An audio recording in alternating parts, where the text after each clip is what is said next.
Para tanto, abramos as nossas Bíblias em Romanos, dando sequência à exposição da carta de Paulo aos Romanos.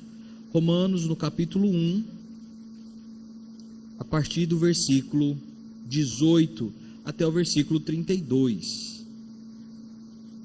Romanos 1, versículo 18 ao versículo 32.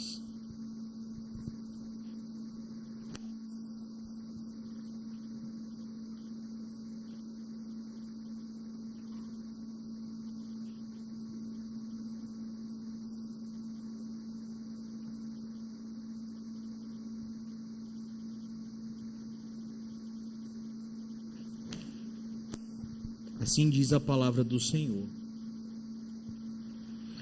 A ira de Deus se revela do céu contra toda a impiedade e perversão dos homens, que detêm a verdade pela injustiça. Porquanto o que de Deus pode conhecer é manifesto entre eles, porque Deus lhes manifestou. Porque os atributos invisíveis de Deus, assim o seu eterno poder, como também a sua própria divindade, claramente se reconhecem desde o princípio do mundo, sendo percebidos por meio das coisas que foram criadas. Tais homens são por isso indesculpáveis. Porquanto, tendo conhecimento de Deus, não o glorificaram como Deus, nem lhe deram graças, antes se tornaram nulos em seus próprios raciocínios, obscurecendo-se-lhes o coração insensato. Enculcando-se por sábios, tornaram-se loucos e mudaram a glória do Deus incorruptível em semelhança da imagem de homem corruptível, bem como de aves, quadrúpedes e répteis. Por isso Deus entregou tais homens à imundícia pela concupiscência do seu próprio coração, para desonrarem o seu corpo entre si, pois eles mudaram a verdade de Deus em mentira, adorando e servindo a criatura no lugar do Criador, o qual é bendito eternamente. Amém. Por causa disso os entregou Deus a paixões infames, porque até mesmo as mulheres mudaram o modo natural de suas relações íntimas por outro, contrário à natureza. Semelhantemente, os homens também, deixando o contato natural da mulher, se inflamaram mutuamente em sua sensualidade, cometendo torpeza homens com homens e recebendo em si mesmo a merecida punição do seu erro. E por haverem desprezado o conhecimento de Deus, o próprio Deus os entregou uma disposição mental reprovável, para praticarem coisas inconvenientes, cheios de toda injustiça, malícia, avareza e maldade, possuídos de inveja, homicídios, contenda, dolo e malignidade, sendo difamadores, caluniadores, aborrecidos de Deus, insolentes, soberbos, presunçosos, inventores de males, desobedientes dos pais, insensatos, pérfidos, sem afeição natural e sem misericórdia. Ora, conhecendo eles a sentença de Deus, de que são passíveis de morte os que tais coisas praticam, não somente as fazem, mas também aprovam os que assim procedem. Amém. Eterno Deus, obrigado, porque o seu Espírito Santo age nos nossos corações e não nos permite vivermos como queremos. E porque o seu Espírito age nos nossos corações, é que nos incomodamos com o nosso mau proceder. É porque o seu Espírito Santo habita em nós, é que nós temos buscado arrependimento no Senhor.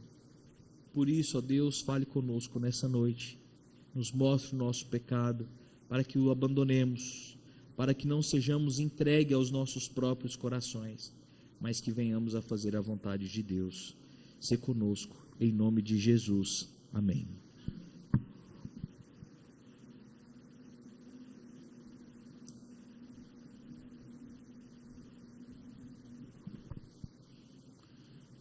A nós que já somos pais, com certeza experimentamos situações onde levamos os nossos filhos a supermercados, a shopping centers, ou em qualquer outro lugar que possa ter algo que encha os olhos dos nossos filhos, e torço para que não tenha sido a sua situação, em que nós nos deparamos com crianças que, ao receberem um não, se jogam no chão, esperneiam, demonstrando toda a sua rebeldia à ordenança dada pela autoridade, ali representada na figura dos pais. Até então que os pais, para que evitem um constrangimento maior, para que não sejam envergonhados pelos gritos daquela criança, dando uma birra ali, cedem então e dão aquilo que a criança quer, seja um doce, seja um brinquedo, seja o que lhe satisfaça naquele momento. Não haveria, meus irmãos, uma demonstração maior do pecado que habita nos nossos corações do que as birras dos nossos filhos. E a cada vez então que eles recebem uma paga que agrade o seu coração pelo seu ato de rebeldia, nós estamos afundando e destruindo ainda mais os nossos filhos. E o relato, o testemunho que nos é dado, são de adultos que não podem ser contrariados. Adultos que crescem e continuam sendo mimados, esperando tudo cair do céu e querem ter tudo aquilo que o seu coração deseja. Nós, homens, frutos da pós-queda, experimentamos as mesmas coisas, mas diferentemente de pais permissivos, que dão tudo que os filhos querem, porque os filhos querem, ou que entregam seus filhos às suas próprias vontades, sem regras nenhuma, nós somos filhos de um pai muito mais assertivo, que não nos entrega aos nossos próprios desejos e tampouco permite que façamos somente aquilo que queremos. Sendo assim, debaixo dessa vontade desse Pai extraordinário, nós aprenderemos nessa noite acerca que o Deus irado deposita sua justiça sobre o homem. Mas a forma que nós entenderemos que Deus deposita a sua justiça em nós, não é a sua justiça punitiva, mas sim a justiça dada em Cristo Jesus por nós. Como vimos no último domingo, a carta de Paulo, então, ela é escrita exatamente para demonstrar o que é a justificação pela fé. E a justiça implantada em nós de Deus, ela é fruto da obra de Cristo e fruto da obra justificadora que foi feita, realizada na cruz do Calvário. Por isso, Paulo, então, escreve à igreja em Roma acerca dessas coisas e dessas questões. Primeira coisa que deve saltar aos nossos olhos, já aqui no versículo 18, é falando sobre a ira de Deus. Versículo 18, então, vai dizer: a ira de Deus se revela do céu contra toda impiedade e perversão dos homens, que detêm a verdade pela injustiça. Começamos, não terminamos, mas veremos no próximo domingo, se Deus permitir. Continuaremos estudando acerca do pacto noaico, do pacto da preservação, o pacto feito com Noé, e os motivos pelos quais levaram Deus a destruir tudo aquilo que ele havia criado, por conta da perversidade do homem.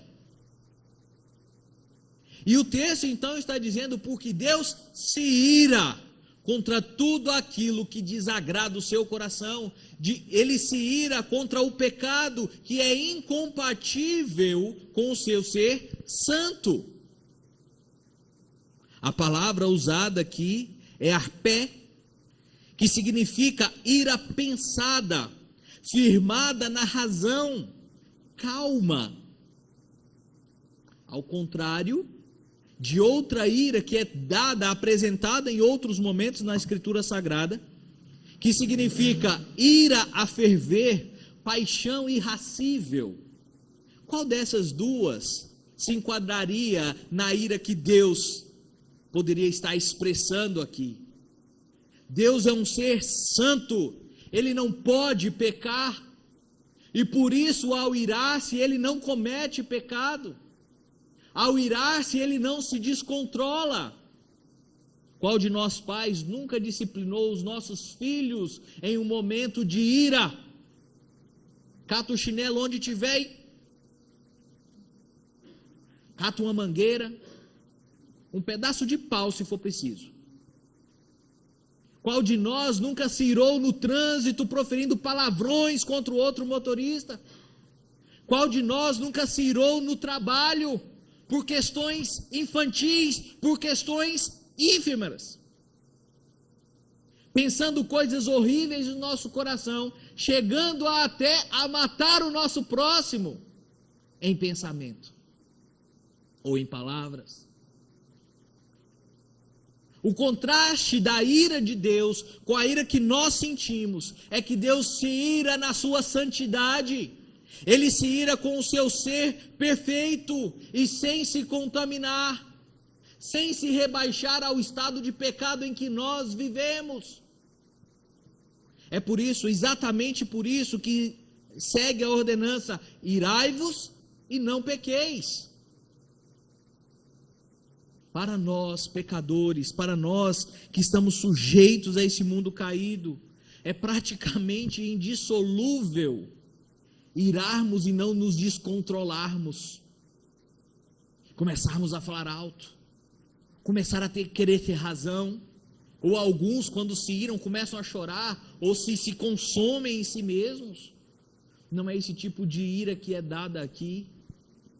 A ideia é que o Senhor Jesus, que o Senhor Deus, olhando para a atitude do homem, olhando para a impiedade, a perversão, ele se torna então totalmente oposto, alheio a essas ações. A impiedade aqui relatada por Paulo é exatamente a falta de interesse em Deus, a falta de interesse em glorificá-lo. E aí nós podemos aplicar isso, meus irmãos, de várias maneiras. Quantas pessoas que você não conhece, que deixaram de buscar, de frequentar as igrejas, os cultos, pós-pandemia? O ato de adoração ao Senhor é algo que precisa ser aquecido nos nossos corações. Você falta um domingo, aquilo te incomoda. Você falta o segundo domingo, aquilo dá um incômodo, mas tudo bem. No terceiro domingo, você se contenta em ver vídeos de Augusto Nicodemos, não que seja ruim. No quarto domingo, você já se esquece então do seu momento devocional. No quinto domingo, você já quer assistir o Faustão na Bandeirantes. E daqui a pouco você nem mais se lembra do Senhor. A impiedade aqui, meus irmãos, é exatamente o fato de nós estarmos totalmente desinteressados em glorificar o nome do Senhor. E falamos pela manhã também, relembramos a pergunta do nosso catecismo: qual é o fim principal do homem? Honrar e glorificar a Deus para todos sempre. Se nós perdemos então a missão, a vocação das nossas vidas, o que nos resta? Vivermos como mortos-vivos nessa terra? Porque nada mais nos restará, a não ser parecer defuntos que estão entregues aos seus delitos e pecados. É sobre isso que o Senhor se ira, é sobre isso que ele se indigna. E Paulo continua: Deus revela a sua ira do céu contra a impiedade e perversão dos homens. O que é essa perversão, meus irmãos?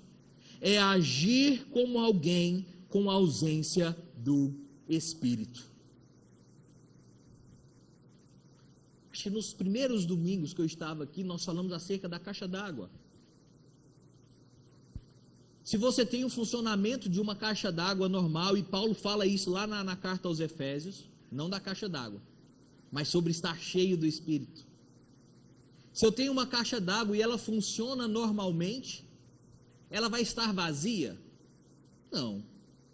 Ela tem um mecanismo, que lá em Goiás a gente chama de boia, é aqui o mesmo nome. Ela tem uma boia que serve para o quê? Para que aquela caixa não derrame e que ela esteja sempre cheia. O nosso coração estará sempre cheio.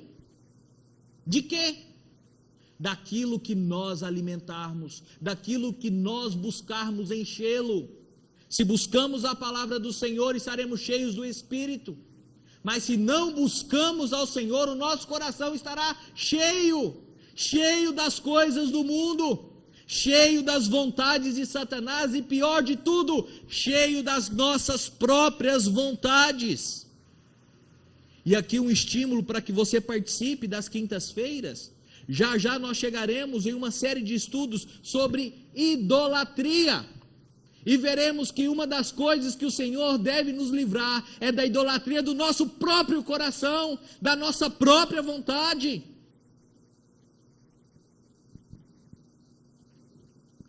Impiedade e perversão formam, ficou redundante, formam uma fórmula que leva a uma falsa verdade. A impiedade e perversão, meus irmãos, nos oferece aquilo que nós temos visto. Eu não preciso de igreja para glorificar a Deus. Eu não preciso devolver o meu dízimo, e aqui eu não estou falando e pregando acerca de dinheiro, mas eu estou dizendo acerca de uma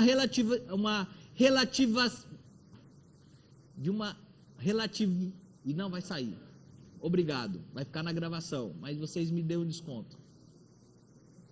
Nós passamos a ser pessoas que relativizam tudo. Não, eu não preciso mais ser dizimista, porque agora eu não vivo debaixo da lei. Não quero entender o que significa viver debaixo da lei. Agora eu não mais, eu posso ter o tipo de amor que eu quiser, porque eu não estou mais debaixo da lei, porque Deus é amor. Eu não mais preciso de presbíteros que velem por mim, porque Cristo já rompeu todas as coisas na cruz e começo a relativizar as coisas das Escrituras, aquilo que o Senhor Jesus deixou, para atender às minhas vontades. Este é o resultado de impiedade e perversão. Geram falsas verdades. E lembrem-se do ditado popular: uma mentira contada várias vezes vira o quê? Uma meia-verdade. E são destrutivas porque nos levam a caminhos tortuosos, nos levam a caminhos perigosíssimos. E aí Paulo fecha esse versículo dizendo, essa parte do versículo dizendo: Deus se revela do céu contra toda impiedade e perversão dos homens, que detêm a verdade pela injustiça. Eles suprimem a verdade. Portanto, já que o homem é salvo pela fé, aqueles que não creem sofrem a ira de Deus. É uma lógica. E é uma tentativa frustrada do homem. A vocês, crianças, que gostam de brincar na piscina, que gostam de brincar nos rios, faça uma experiência na próxima vez que você for. Aproveite as últimas semanas de férias. Pegue uma bola de basquete, que ela é bem densa. E tente afundar essa bola, né, na água. Tente mantê-la presa lá. Uma hora ela vai subir. Você não vai conseguir mantê-la submersa. É assim que o homem vive, tentando suprimir a verdade do Evangelho. Ele tenta, mas ele não pode vencer. Ele não pode lutar contra a verdade do Evangelho. Sendo assim, o Senhor se revela dos céus contra a perversão e a impiedade dos homens. E como é que Deus então se mostra irado? Como é que Deus se revela o Deus Santo? Então vem os versículos 19 ao 23, onde aqui nós temos a revelação do Senhor. Versículo 19, que é a continuação do 18, diz: portanto, o que de Deus se pode conhecer é manifesto entre eles, porque Deus lhes manifestou. E aqui nós entramos em doutrinas muito específicas acerca da revelação de Deus, revelação geral e revelação específica. Na revelação geral, é a prova, é a ferramenta que Deus dá a todo homem de testemunhar a existência de um Deus. Você está sentindo calor? É porque Deus existe. Mas eu também estou sentindo uma brisa, é porque Deus existe. São provas reais da existência de um Deus extraordinário, que criou todas as coisas, e por isso os homens são indesculpáveis, porque viram e não creram. Testemunharam com seus próprios olhos a existência de tudo que existe, de tudo que foi feito pelas mãos desse Deus Criador, mas dentro da revelação específica, dentro daqueles que foram escolhidos para crer e serem justificados, foi dado o poder de acreditar salvificamente, de entender o significado dessa revelação e serem transformados. Somos privilegiados, meus irmãos.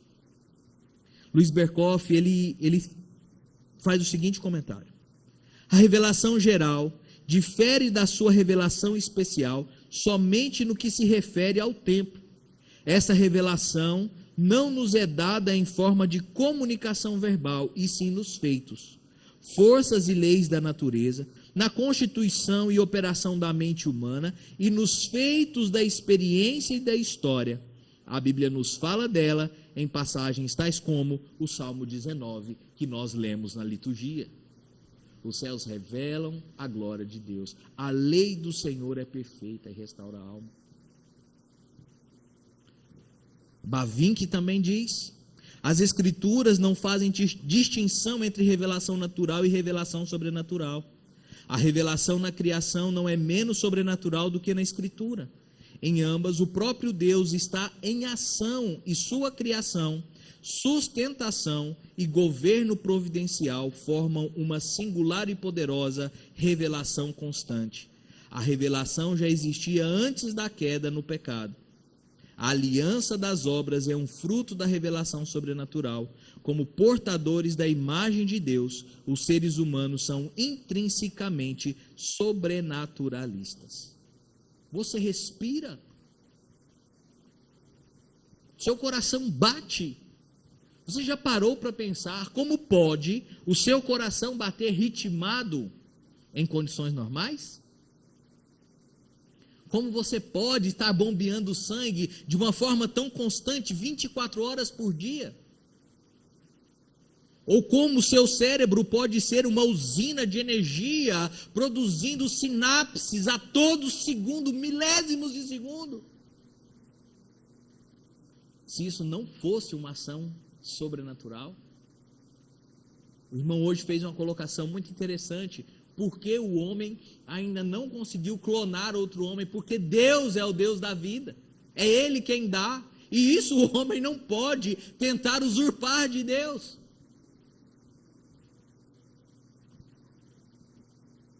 Nós temos aqui, meus irmãos, a clareza na revelação de Deus. Porque ele continua no versículo 20. Porque os atributos invisíveis de Deus, assim o seu eterno poder, como também a sua própria divindade, claramente se reconhecem desde o princípio do mundo, sendo percebidos por meio das coisas que foram criadas. Tais homens são por isso indesculpáveis. Portanto, tendo conhecimento de Deus, não o glorificaram como Deus, nem lhe deram graças. Antes se tornaram nulos em seus próprios raciocínios, obscurecendo-se-lhes o coração insensato, inculcando-se por sábios, tornaram-se loucos e mudaram a glória do Deus incorruptível à semelhança da imagem do homem corruptível, bem como de aves, quadrúpedes e répteis. Deus é claro ao se revelar. E mais uma vez deixo a dica para que você leia um livro de Arthur W. Pink, que fala sobre os atributos de Deus. Já citei esse livro outras vezes, e ali W. Pink ele traz de forma muito objetiva cada atributo, comunicável ou não, do Senhor. E o que são esses atributos? são aquilo que Deus nos mostra acerca do seu ser. Um dos atributos de Deus, soberano. É soberano sobre todas as coisas. O Deus criador, o Senhor que providenciou para que tudo fosse criado. A imutabilidade de Deus. Um Deus que não pode voltar atrás na sua palavra. Dentre tantos outros atributos que são revelados, comunicados a nós, para que nós saibamos qual é a boa e agradável vontade de Deus. Todos nós percebemos essas coisas, meus irmãos. Todos os homens percebem isso. Por que as nossas reuniões de oração têm sido tão esvaziadas? Obviamente, vários irmãos trabalham, muitos não querem vir, mas se nós formos ali na pracinha, que eu não sei o nome, que tem o parquinho de areia, que eu levo a Heloísa para brincar, tem uma igreja neopentecostal ali, ela está sempre cheia. E por que aquela igreja está sempre cheia? Porque os homens não querem buscar a Deus. Ali está repleto de pessoas que estão buscando satisfazer as suas vontades, que mudaram a figura de um Deus soberano para a figura de um Deus Papai Noel. Senhor, eis a minha lista de desejos. Sendo que somos convocados a estar na casa do Senhor, não para receber qualquer tipo de favor, não é para isso que fomos convocados, somos convocados para adorar ao Senhor. Pela manhã nós lemos Mateus 6, não andeis preocupados com o que haver de comer ou vestir. Os ímpios é quem buscam essas coisas. Buscai, pois, em primeiro lugar, o reino de Deus, e todas as coisas vos serão acrescentadas. A ideia aqui então, meus irmãos, não é para que nós sejamos atendidos, mas que nós glorifiquemos verdadeiramente o nome do Senhor. Mas para que o homem seja satisfeito, ele precisa deturpar a imagem de Deus. Ele precisa enfraquecer Deus. Como que as pessoas têm feito isso? Eu não quero acreditar que Deus mande alguém para o inferno. O Deus que eu sirvo não mandaria alguém para o inferno. O meu Deus não rejeitaria alguém que vive no pecado do adultério. E quando me refiro ao sétimo mandamento, a todos os seus desdobramentos, o adultério em si, a homossexualidade, e pornografia e qualquer outro pecado linkado ao sétimo mandamento. Deus se mostra, meus irmãos, de uma forma muito clara, mas por nossa rebeldia, nós queremos relativizar a Deus. Porque o nosso coração é rebelde, eu preciso moldar Deus à minha vontade.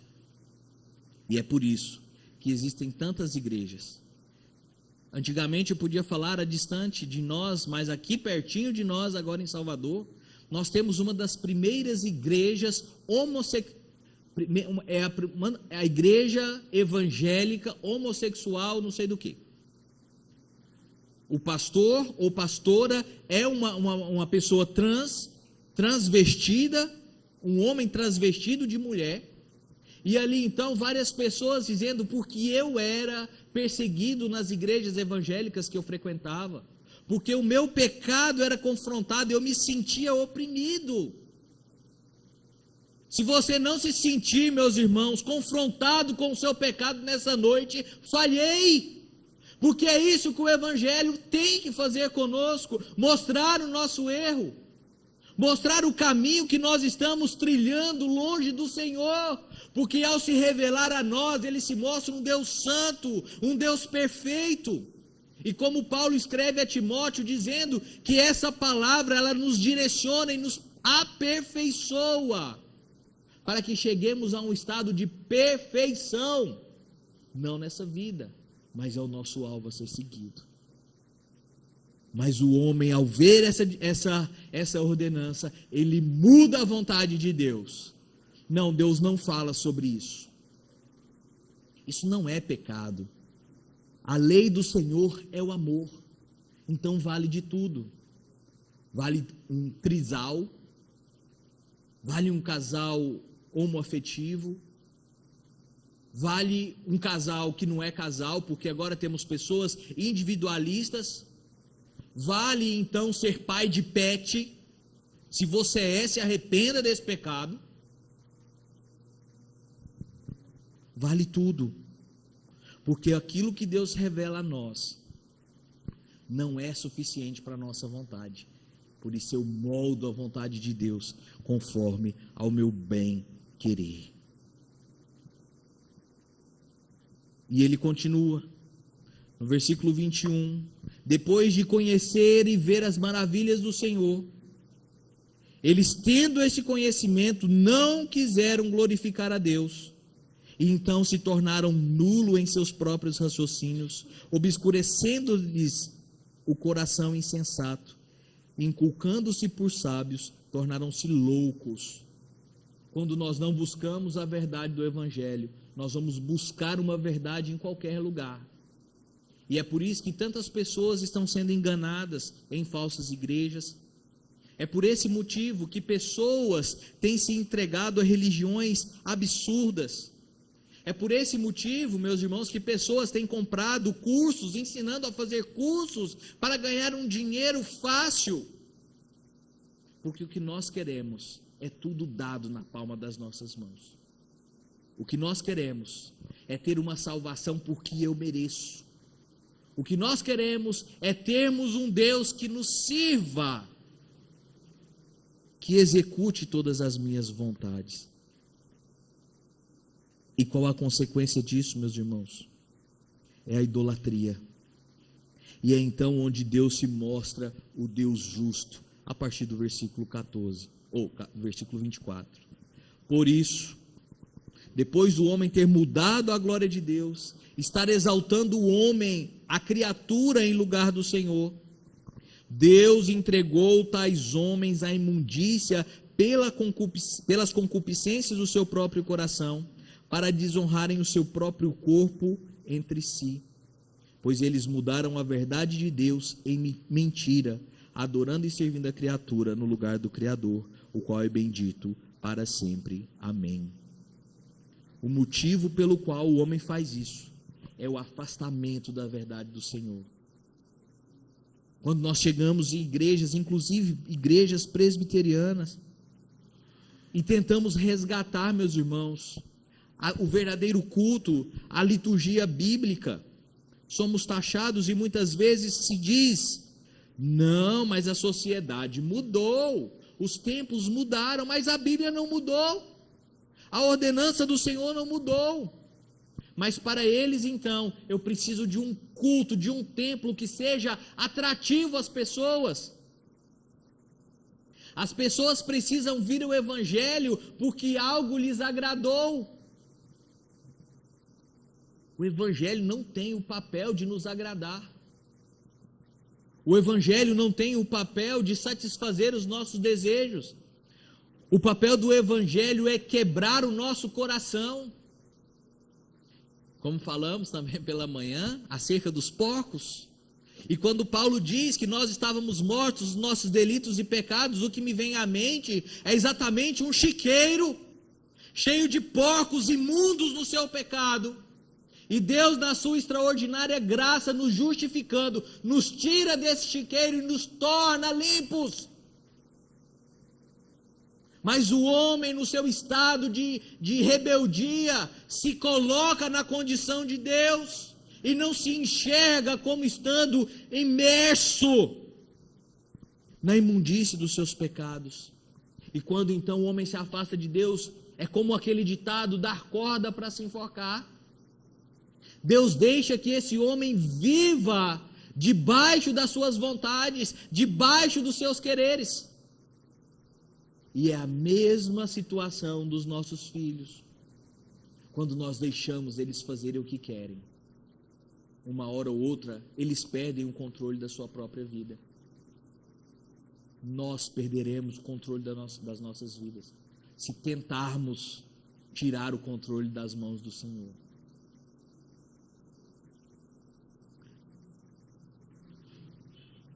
Eles tornaram a verdade em mentira. Por causa disso, versículo 26, os entregou Deus a paixões infames, porque até as mulheres mudaram o modo natural de suas relações íntimas por outro, contrário à natureza. Semelhantemente, os homens, também deixando o contato natural da mulher, se inflamaram mutuamente em sensualidade, cometendo torpezas homens com homens e recebendo em si mesmo a merecida punição. Paulo está escrevendo aqui a Roma, onde era natural homens terem relações homossexuais. Não se assuste, meus irmãos. Infelizmente está mais comum. Irmãos em Cristo, pessoas que são verdadeiramente salvas, mas que têm lutado incessantemente contra o pecado da homossexualidade. Talvez esse não seja o seu pecado de luta, mas é o de muitos irmãos. E muitos deles terão que conviver com essa luta, vencendo diariamente as suas paixões, as suas volições, para que eles venham agradar a Deus, mortificando a sua carne. Porque o pecado, meus irmãos, é exatamente o que temos vivido. Escolas ensinando aos nossos filhos que isso é normal, que isso é algo natural da sociedade, quando a Bíblia vai dizer que isso é pecado. E aqui claramente há uma ilustração acerca da homossexualidade, mas nós podemos aplicar isso a várias outras questões. Não é novidade discussões como as discussões sobre pedofilia. Infelizmente, há muito pouco tempo, no final do ano passado, nós tivemos um problema desse no seio da igreja, um problema de pedofilia.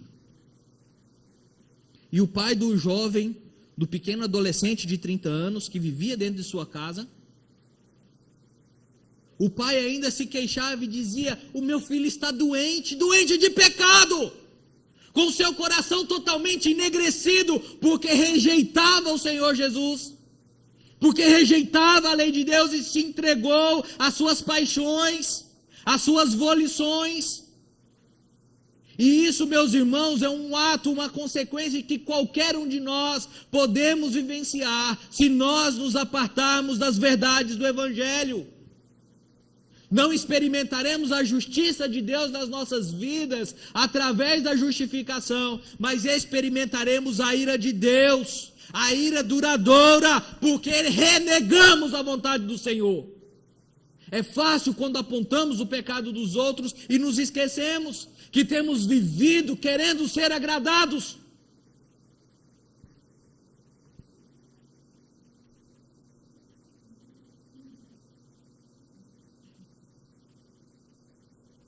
Seríamos como um barco, um navio ao léu. Queria ter dinheiro, meus irmãos, para fazer um cruzeiro. Não é para esses dias. Mas ao mesmo tempo que tenho vontade de fazer um cruzeiro, eu tenho medo das ondas. E aquelas coisas horríveis passam nas nossas mentes. E se acabar a gasolina do navio? Quem vai vir me socorrer? Onde tem um posto de gasolina? Lá no meio do oceano. O navio ficaria sem direção. Assim seriam as nossas vidas, sendo levada pelas ondas dessa vida, desse mundo cruel. Mas nós não estamos em um navio ao léu. Nós não estamos em um mar sem porto, porque o nosso porto seguro é o Senhor. Quem é o capitão desse navio das nossas vidas é o próprio Deus, quem nos dirige.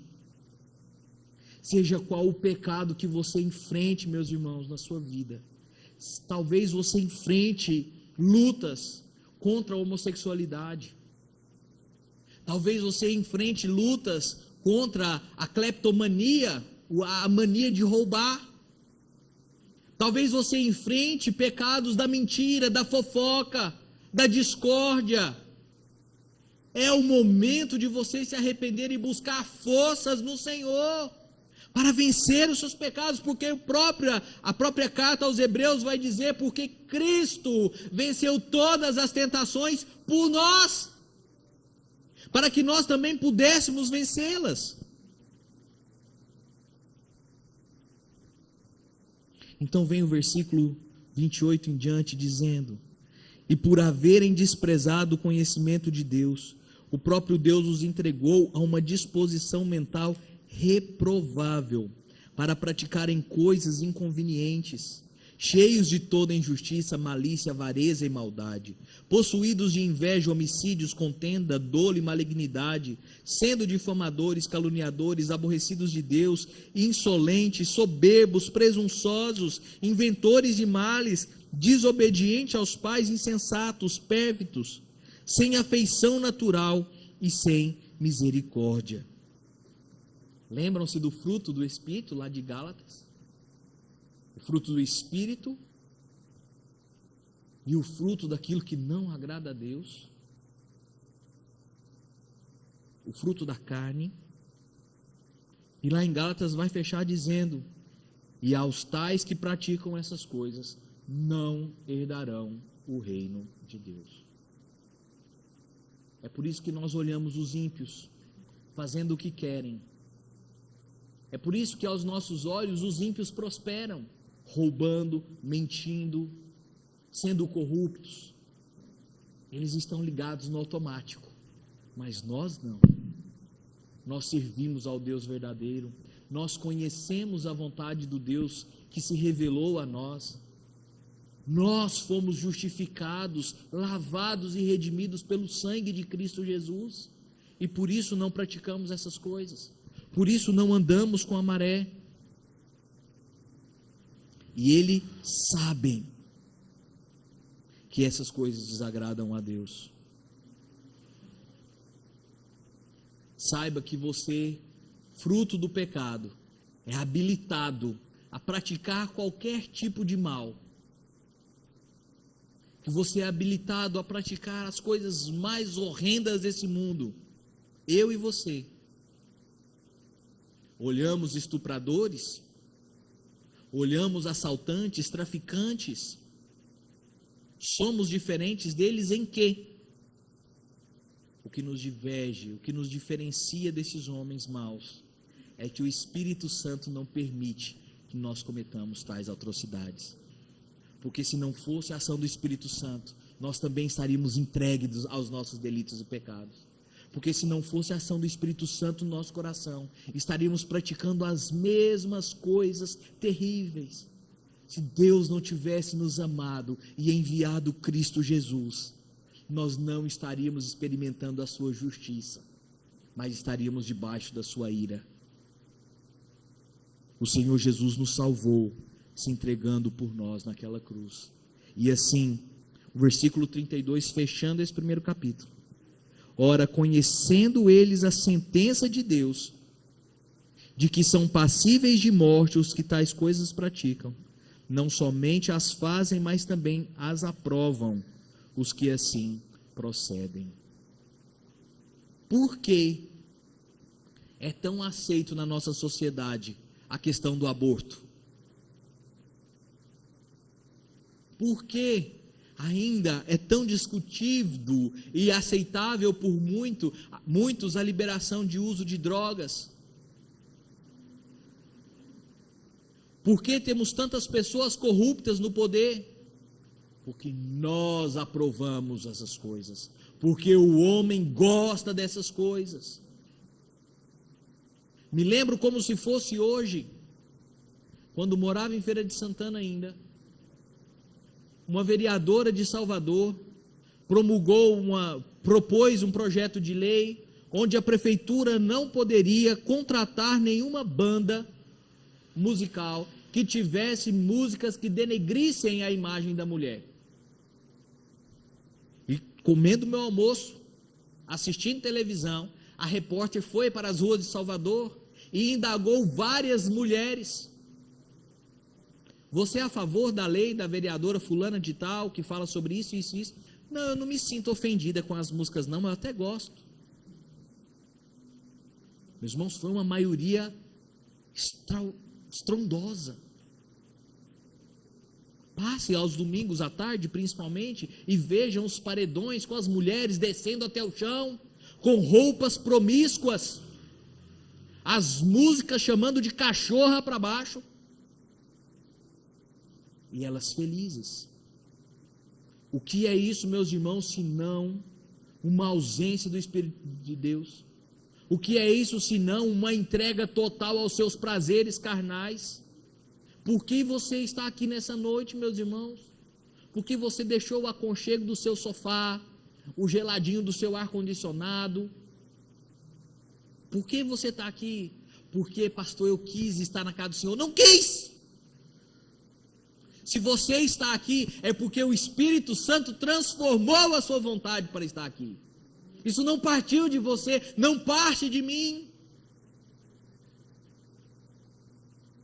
Mas é o Espírito Santo quem nos habilita a experimentarmos a justiça desse Deus. É o conhecimento da verdade que nos leva a sermos justificados pelo Senhor Jesus Cristo, que levou sobre si toda a ira de Deus, e agora nós somos justificados porque cremos, e cremos porque fomos salvos, e cremos porque fomos transformados. Glórias ao nome do Senhor por isso. E que todos os dias das nossas vidas, meus irmãos, nós venhamos a experimentar a mortificação da nossa carne. Que todos os dias das nossas vidas não seja feita a nossa vontade no nosso próprio coração, do nosso próprio coração, mas a vontade soberana de Deus nas nossas vidas, que é boa e agradável, e que jamais nos levará ao caminho da perdição. Que o Senhor nos ajude e mate o nosso desejo carnal a cada dia, e que tenhamos prazer na sua lei dia e noite. Amém.